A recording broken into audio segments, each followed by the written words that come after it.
목이 물린데 십자가로 눌러라 막 이런 말 하잖아요. 오히려 그러다 상처가 나기라도 하면 이제 더 문제가 생기니까 물리는 확률을 줄이려면은 모기가 눈이 진짜 나쁘거든요. 방마다 를 구비해 놓습니다. 제가 봤을 때 이게 가장 좋은 방법입니다. 그게 진짜 너무 잘 만든 발명품이라고 생각합니다.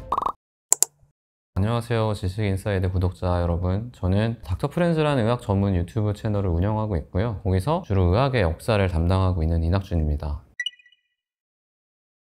모기가 역사적으로 봐도 의견의 여지가 없을 정도로 많은 사람을 죽였고요. 말라리아 하나만 놓고 봐도 매년 한 50만에서 60만 정도가 지금도 사망을 하고 있습니다. 우리나라에 있는 말라리아는 특징적인 소견을 갖고 있어요. 3일마다 열이 나요. 그래서 3일열 말라리아라고 분류되는 게 우리나라에서 유행을 합니다. 강원도 철원이나 강화도 정도에만 있다가 최근에는 서울에도 경보가 조금씩 내리고 있거든요. 이게 그냥 말라리아가 점점 우리가 많이 거주하는 곳으로 들어오네 라는 것도 있지만, 사실은 말라리아가 유행하는 지역에 사는 사람들은 혼혈을 할 수가 없습니다. 말라리아 원축이 있을 수 있으니까. 우리가 보는 일반 모기가 퍼뜨리는 건 아니고요, 얼룩 날개 모기라는 게 있어요.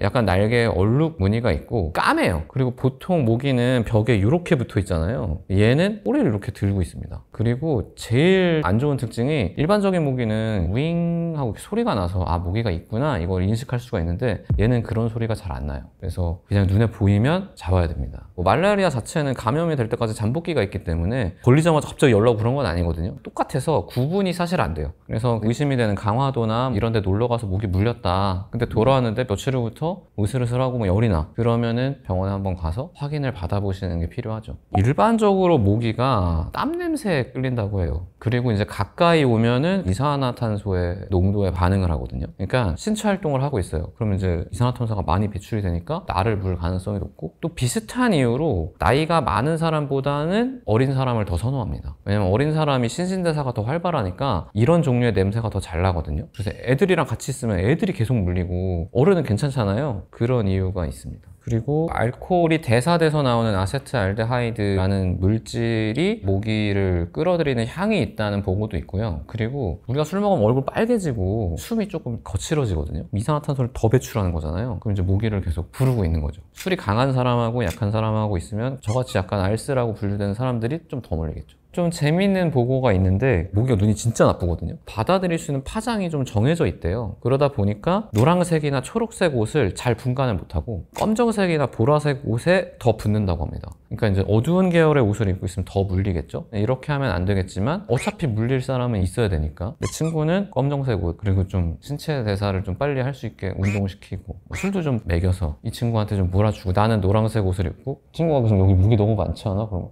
그래? 난 모르겠는데? 하는 것도 방법이긴 하죠. 제가 봤을 때 이게 가장 좋은 방법입니다. 그리고 이제 모기가 싫어하는 기피 향을 내는 건데, 이걸 했다고 해서 내가 무조건 안 물리는 건 사실 아니고, 그리고 나 그게 없네 라고 해서 뭐 향수 같은 걸 좀 뿌려볼까 라고 하면 오히려 역효과가 날 수도 있습니다. 왜냐면 모기가 꿀도 먹거든요. 그러니까 이게 꽃향이 나는 향수는 오히려 역효과가 나가지고 들러붙을 수가 있어요, 저한테. 그러니까 검증된 모기 기피제 같은 게 그래도 조금 도움이 될 수 있으니까 그런 거를 발라주시거나, 방마다 전기 모기채를 구비해 놓습니다. 저는 그게 모기를 상대함에 있어서 전략 무기 같은 게 나온 거라고 생각하거든요. 모기채는 이렇게 해서 딱 맞춰야 되는데, 얘는 그냥 타격점이 안 맞아도 대충 대면 죽잖아요. 그게 진짜 너무 잘 만든 발명품이라고 생각합니다. 아까 말씀드린 얼룩날개 모기는 꼬리를 치켜들고 있어가지고 옆에서 보면 오히려 티가 나거든요. 얘가 까맣기도 하고. 흰 벽에서는 되게 잘 보이니까 잡아줘야겠죠.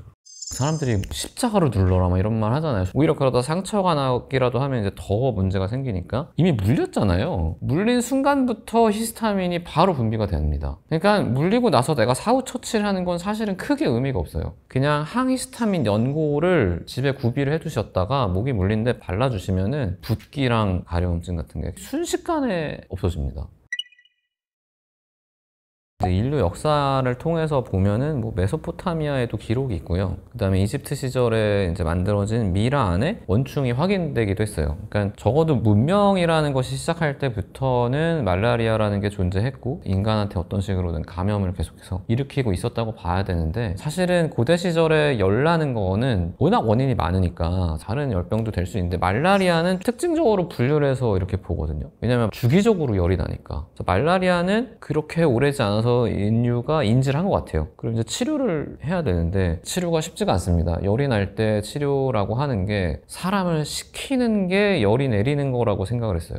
그러니까 피를 내면은 사람이 죽어가잖아요. 당연히 체온이 떨어지겠죠? 사람이 식어가는 과정인데 사실은 그거랑 해서 헷갈린 거예요. 그래서 이제 사열을 한다거나 혹은 이제 비슷한 효과를 내는 다른 약들, 뭐 특히 비소 같은 독 이런 걸 먹으면 사람이 또 식어요. 죽어가니까. 근데 이제 외부에서 볼 때는 열이 내린다 이렇게 생각을 해가지고 그런 치료를 계속해서 했었고, 그나마 효과적이었던 건 로마 근처가 되게 늪지대였거든요. 그래서 모기가 엄청 많고 말라리아가 창궐했었는데, 로마에서 이제 살아남은 사람들은 말라리아에 어느 정도 적응한 사람들인 거예요. 괜찮아 우리는. 근데 외부에서 훌륭한 사람이 있어서 영입을 해서 데리고 오면은 자꾸 죽으니까 이게 왜 이럴까 하고 보다가 늪지대가 많은 지역에서 사람들이 잘 죽는다. 늪지대에서 이제 모기가 많이 발생해서 그런 건데, 모기가 원인인 건 모르고 늪지대를 메우는 작업들을 했었죠. 그나마 근대까지도 가장 효과적이었던 방법이 아니었나 싶습니다. 이게 내성균이 계속 나와가지고, 그러니까 어떤 약을 만들면 잘 듣는다 하다가 또 내성 생기고, 신약 만들면 또 내성 생기고, 이렇게 되니까 아직까지는 무슨 꼬리잡기처럼 따라잡으면 도망가고 이렇게 하고 있고, 또 하나는 사실은 이게 호발하고 있는 지역이 경제적으로 또 사회적으로 낙후된 지역이다 보니까 보건의학적인 혜택이 덜 가는 것도 있죠. 사실은 대부분의 인프라가 잘 갖춰져 있는 나라에서는 말라리아 내성이 있다고 해도 중환자실이나 이런 데서 사람의 면역이 얘를 이겨낼 수 있게 대부분은 만들 수 있거든요. 박멸을 얘기를 하지 않아요. 아직은. 그냥 우리는 계속해서 대응해야 된다, 약을 만들어야 된다, 이런 식으로만 하고 있죠.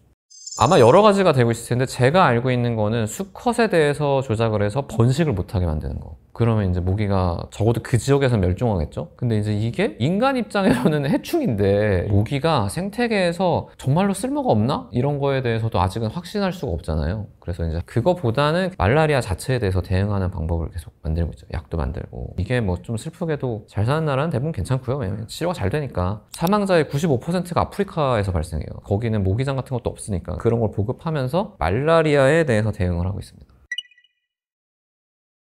말라리아는 모기를 매개로 걸리죠. 그러니까 말라리아 환자가 내 옆에 있다고 해서 내가 말라리아 걸리는 건 아니에요. 장티푸스 환자는 사람이 사람한테 옮길 수 있죠. 그리고 이 감염 경로가 되게 전형적인 피칼 투 오랄이라고 하는데, 변에서 입으로. 그러니까 우리가 괜히 화장실 가서 손 씻어야 됩니다라고 하는 게 아닌 게, 이게 뭐냐면은 뭐 예를 들어서 처리를 했어요. 근데 안 닦았어. 그리고 이제 악수해요. 악수한 다음에 나도 안 닦았어. 그리고 밥을 먹어요. 그러면 걸리는 겁니다. 장티푸스는 그런 식으로 제일 빈번하게 감염을 일으키거든요. 그리고 증상 자체도 중세 유럽에는 열병이다 라고 하면은 보통 장티푸스라는 말로 대변될 정도로 엄청나게 심각한 고열을 일으키는 병이 장티푸스입니다. 둘의 차이는 증상은 완전 다르죠. 말라리아는 주기적으로 열이 났다가 내렸다가 하는 거고, 장티푸스는 일단 변에서 입으로 옮겨지는 병은 다 소화기 증상을 일으켜요. 속이 불편하고 메스꺼리고 구토도 나오고 설사도 나오고, 나중에 이제 진행이 되면 혈변도 하고, 더 심각해지면은 막 위장관 출혈이 아주 심해지기도 하죠. 그러면서 이제 고열이 굉장히 심한 거고, 말라리아는 그거보다는 이제 고열과 오한, 황달 그런 쪽으로 증상이 좀 치중이 돼요. 물론 둘 다 확 진행을 하는 상태에서는 이제 아무 데서나 증상이 생기니까 발작도 일으킬 수 있고 병면도 일으킬 수 있고, 그러다가 이제 정신착란이나 뭐 사망에 이를 수 있는데, 그때까지 가면 분간하기는 어렵겠지만 전에는 일단 장티푸스는 소화기 증상이 되게 두드러집니다. 우리나라에서는 이제 옛날에 연병이라고 불렀습니다. 그래서 사람들이 뭐 연병 떤다라고 하는 게, 이게 뭐냐면 연병에 걸리면은 나중에 고열이 막 올라서 발작도 하고 정신착란도 보이고 하니까 이 병은 연병이다 라고 불렀던 게 이제 장티푸스다. 이런 병들은 이제 대부분 설사를 많이 하니까 냄새가 엄청나요. 근데 그 당시에는 뭐 균이 있는지를 모르니까 조선의 우리 조상님들은 이 냄새가 감염을 일으키는 것 같다 라는 생각을 해서 이제 코에다가 참기름 같은 거를 바르고 이제 예방이 된다고 믿었겠지만 별로 효과는 없었겠죠. 그렇다고 유럽이 뭐 더 나았던 건 아닙니다. 유럽에서도 당연히 향이 문제가 있다고 생각을 했어요. 그래서 뭐 향수 같은 거 뿌리고, 이게 뭐 옛날에 있었던 게 아니고 19세기까지. 그리고 설사를 하니까 아편을 먹으면은 아편이 변비를 일으킵니다.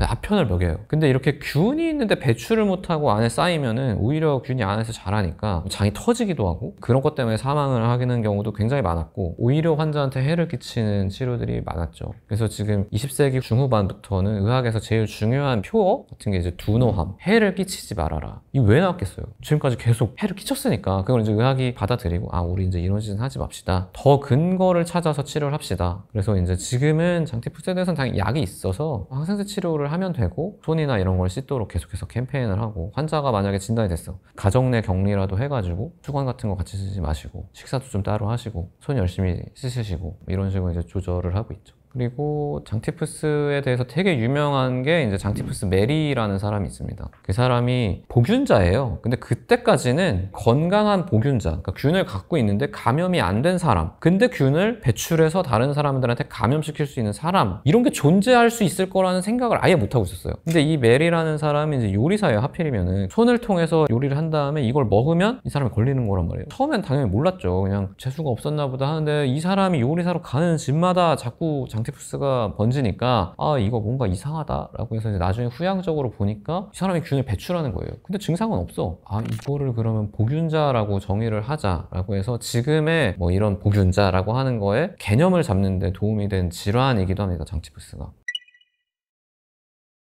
사건을 토대로 후향적으로 바라보면 이랬을 가능성이 높다라고 추정을 하는 건데, 아메리카 대륙은 편의상 구대륙, 신대륙으로 나누면 구대륙과 신대륙은 가축의 종류가 달라요. 구대륙은 보통 소, 말, 양, 돼지 같은 되게 대형 가축들이 많고, 신대륙은 뭐 기껏해야 라마, 알파카 이런 애들밖에 없거든요. 이제 얘네들은 생산량이 떨어지고 하니까 농사를 짓기는 어렵고 계속 그냥 유목을 해야 되는 거예요. 특히 라마의 목동들이 이제 라마를 먹이려고 멀리 갑니다. 그럼 이제 사람이 아무도 없어요. 근데 나는 아직 젊어, 여자친구 만나고 싶다 이렇게 하는데 없잖아요. 그러다가 이제 어떤 목동이 라마랑 한 거죠. 암컷 라마랑. 근데 그랬더니 대충 비슷한 것 같아. 이제 그거를 목동끼리 뭐 의견을 교류했는지는 모르겠지만 아마도 그렇게 접촉을 통해서 인수공통 감염병으로서 라마에 있던 매독균이 사람한테 넘어온 거로 보입니다. 실제로 당시에 아메리카 대륙을 지배하고 있던 왕조들이 성문화된 법으로 독신의 목동은 라마를 뭐 할 수 없다. 왜냐면 자꾸 라마랑 하니까. 그래서 뭐 법이 있는데 이게 무슨 그 당시 행정체계가 정교한 것도 아니고 그걸 누가 알아? 누가 신고를 해? 뭐 라마가 신고할 거야? 안 되잖아요. 그러니까 우리가 추정하건대 아, 법으로 제정할 만큼 꽤 빈번했겠구나 라는 추정을 가능하게 해주는 거고, 그런 걸로 매독이라는 병이 우리한테 건너왔을 가능성이 높겠다라는 걸 추정하게 하는 어떤 단서가 된 거죠. 매독이 성병이잖아요.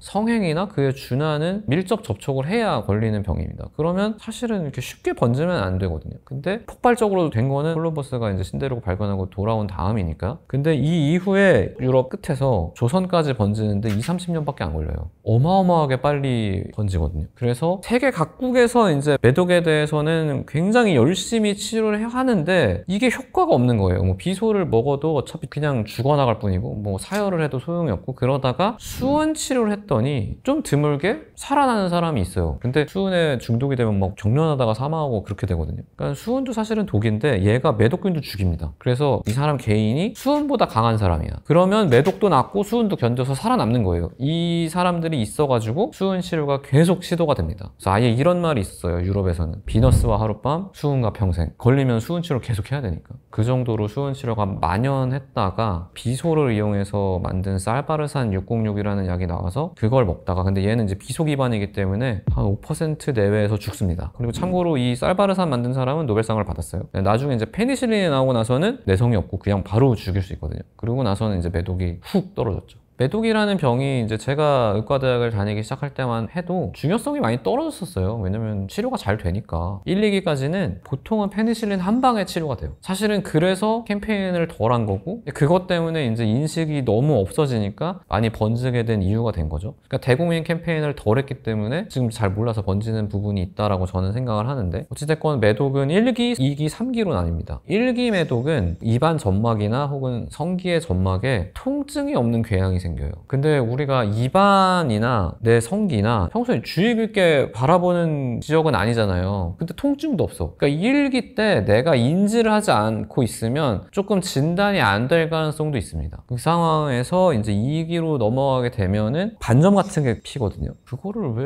그렇게 생각했는지 모르겠지만 하여튼 그게 매화꽃이 핀 것 같다라고 해서 이제 매독이라고 부르는 거거든요. 그때는 모를 수가 없어요. 특징적이라기보다는 이제 병원에 가고 싶게 만드는 증상이니까 병원에 가면 이제 치료를 받으면 됩니다. 근데 이때도 무시하고 치료를 안 받았거나 혹은 뭐 해외 체류 중이라거나 뭐 그래서 못한 경우가 종종 보고되는데, 그러다 이제 3기로 진행을 하게 되면은 뭐 신경매독이 되면은 치매 같은 증상이 생길 수도 있고, 그럴 정도로 페니실린이 상용화되기 전까지는 신경매독까지 진행하는 경우가 그래도 꽤 있었습니다. 제멜바이스나 이제 조시프 리스터 같은 선구자들이 이제 손 씻는 것을 유럽에 처음 도입을 한 사람들이죠. 그러니까 손을 씻는다는 거는 내 손에 있는 균을 없애서 다른 사람한테 전파할 수 있는 가능성을 없애는 건데, 의료진 같은 경우에 이게 필수적입니다. 왜냐면 상대가 일단 약해져 있는 상황이고 나는 아픈 사람들을 계속해서 돌아가면서 보잖아요. 근데 이 개념을 몰랐습니다, 그때는. 그래서 병원에만 입원하면 사람들이 자꾸 죽는 거예요. 그러다가 이제 제멜바이스라는 사람이 아무리 봐도 이거 이상한데? 라고 이제 계속 생각을 하다가 아무래도 선배들이 답을 안 주니까 이제 이 사람은 좀 아파가지고 병원을 갔다가 돌아왔는데, 자기 친구가 그 사이에 이제 해부를 하다가 해부 시신에 손을 베어가지고 죽은 거예요. 이게 감염이 돼서. 해부할 때 장갑도 안 끼고 그냥 맨손으로 했었거든요. 근데 그때 또 이런 관습이 있었어요. 동료가 죽으면 그 동료의 시신을 동료가 해부합니다. 해봤더니 병상에서 감염돼서 죽은 사람이랑 아내가 똑같아.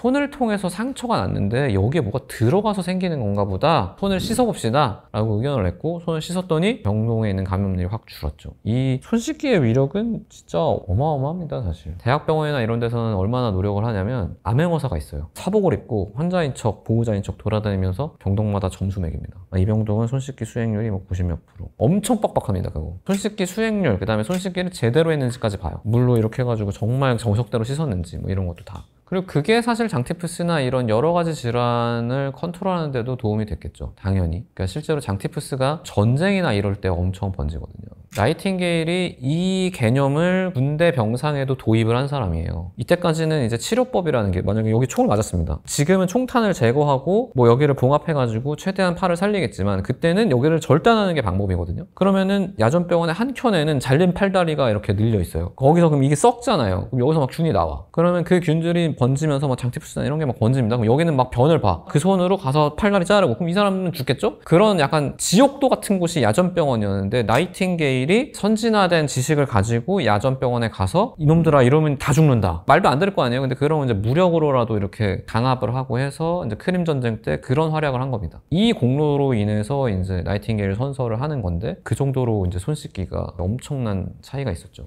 이것 때문에 우리 삶에 엄청나게 바뀐 것도 있어요. 저희가 어렸을 때는 아폴로 눈병이라는 게 매년 여름마다 유행을 했습니다. 이게 신종플루 돌 때 대국민 캠페인으로 손을 닦으세요를 계속해서 캠페인을 하니까 신종플루 다음 해부터 아폴로 눈병이 없어져가지고 거의 지금은 뉴스에 아폴로 눈병이 안 나오잖아요. 이게 대표적인 손 씻기 지침으로 인해서 사회가 바뀐 사례 중에 하나로 쓰이는데, 손 씻기만으로 매년 유행했던 질환이 사라지기도 하니까 좀 귀찮더라도 하시면 나한테도 도움이 되고 우리 가족한테도 도움이 되고 나아가면 이제 사회에도 도움이 되는 일이죠. 지금은 제가 말씀드린 것처럼 우리가 되게 지식도 많고 사실 가지고 있는 무기가 너무 많아요. 항생제도 있고 뭐 진통제도 있고 암에 대해서는 뭐 항암제도 있고 뭐 수술도 훨씬 정교해졌고, 근데 불과 100년, 150년, 200년 전까지만 해도 인간이 갖고 있는 게 아무것도 없었거든요. 근데 이제 여전히 질환은 옛날부터 인류의 가장 무서웠던 적이었으니까 어떻게든 싸웠던 거죠. 그래서 이 94일생 세계사는 그랬던 시절에 우리의 조상들은 어떤 방법을 통해서 이 질환과 싸우려고 했을까, 그리고 그 발자취를 보다 보면은 저는 감동이 있는 역사라고 생각을 해요.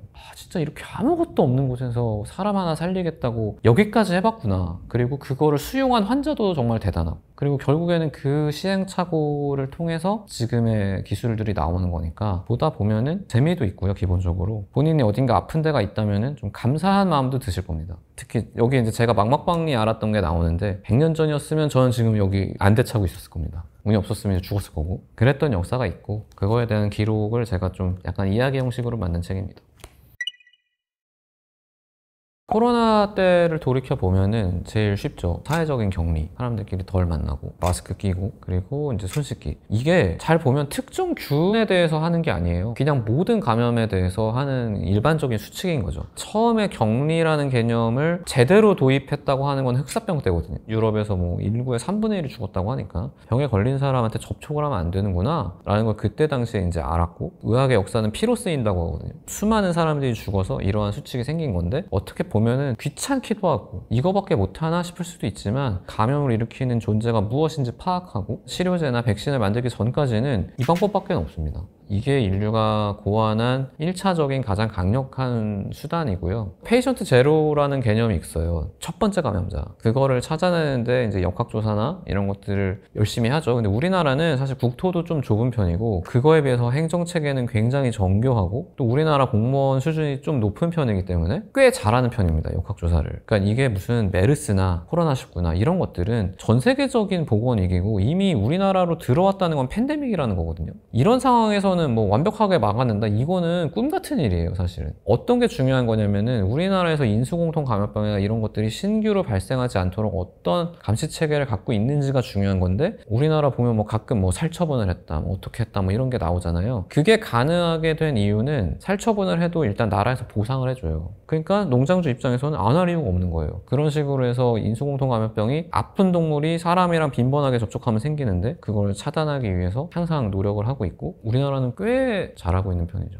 우리가 살면서 코로나 같은 사태를 아마 앞으로 몇 번 더 겪게 될 거예요. 굉장히 높은 확률로. 왜냐하면은 여러 가지 이유가 있습니다. 일단은 글로벌 사회가 이미 완성이 됐기 때문에 그 어느 때보다 활발하게 교류가 있죠. 그리고 이제 아프리카나 이런 데도 이제 드디어 개발이 계속해서 시작이 되고 있는데 개발이 된다는 거는 거기서 원래 서식하고 있던 야생동물들이 서식지를 잃고 뛰쳐나온다는 뜻이죠. 그러면은 이제 야생동물들하고 더 빈번한 접촉이 있을 거고 그 말은 새로운 인수공통 감염병이 앞으로 계속해서 나올 수밖에 없다는 얘기입니다. 그리고 이제 기후변화도 이쪽에서 서식하던 애들이 여기서 더 이상 못 살게 돼서 다른 지역으로 이동을 하게 되겠죠. 그 말은 곧 이전에는 없었던 새로운 접촉이 계속해서 벌어진다는 얘기고 신종 감염병이 계속해서 나올 텐데 되게 무서울 수밖에 없습니다. 일단은 그거를 국가적으로도 캠페인을 해야 될 것 같아요. 어떤 감염자가 생겼을 때 이 사람이 잘못해서 생긴 건 아니거든요. 개인이 어떻게 할 수 없는 이유로 신종 감염병이 계속 생기고 있는데 그거를 막 너가 걸려가지고 이제 사회가 다 걸렸다 이렇게 할 수는 없는 거고 이거보다는 이 사람에 대해서 빨리 적극적으로 개입해서 동선을 파악하고 누구를 만났는지 그리고 증상이 어떻게 되는지 빨리빨리 볼 수 있게 해줘야겠죠. 그러는 사이에 우리 같은 개인은 아까 말씀드렸던 손 씻고 마스크 끼고 되도록이면 사람과 만나지 않는 것 혹은 혼잡한 곳에 가지 않는 것 이런 되게 기본적인 수칙을 지켜주는 것이 제일 중요하다고 볼 수 있습니다. 왜냐하면 지금 현대의학은 시간이 있으면 대부분의 감염병에 대해서 치료제도 만들 수 있고 백신도 만들 수 있는 기술이 있거든요. 돈이나 인력의 문제이지 못 만드는 건 아니니까 그때까지 좀 기다려주는 것 이런 것들이 중요할 것 같습니다.